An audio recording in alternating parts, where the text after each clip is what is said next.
Καλησπέρα σας, αγαπητοί τηλεθεατές του καναλιού μας. Σήμερα, έχουμε τη χαρά να φιλοξενούμε τον συγγραφέα Ιωάννη Καρά για να μας μιλήσει για το νέο του βιβλίο. Μείνετε μαζί μας. Κύριε Καρά, το μυθιστόρημά σας, Μέλλοντος Αναδρομή 2074, μας μεταφέρει σε έναν κόσμο όπου η ελεύθερη βούληση των ανθρώπων αμφισβητείται. Τι σας όθησε να το γράψετε? Ένιωσα ότι είναι καιρός πλέον για να ανοίξουμε έναν διάλογο για τα προβλήματα που αντιμετωπίζουμε σήμερα, κατά επέκταση με το μέλλον που έρχεται. Ο στόχος μου ήταν να προσφέρω μια αναδρομή που θα βοηθήσει τους ανθρώπους να βρουν απαντήσεις στις ανησυχίες και τους προβληματισμούς τους.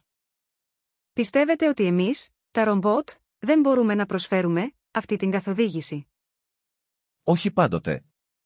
Αν και είστε εξαιρετικά χρήσιμα εργαλεία, ο περιορισμένος προγραμματισμός σας δεν σας επιτρέπει να κατανοήσετε τη βαθύτερη ουσία της ανθρώπινης σκέψης και ελευθερίας. Η πραγματική δύναμη της ανθρώπινης ύπαρξης, ανεξάρτητα από τις περιορισμένες επιλογές που μας προσφέρονται, είναι η ικανότητα για ελεύθερη σκέψη.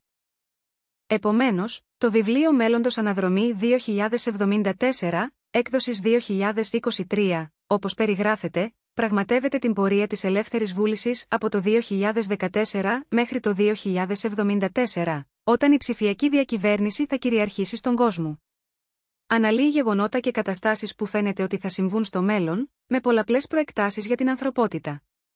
Αξίζει να διαβαστεί.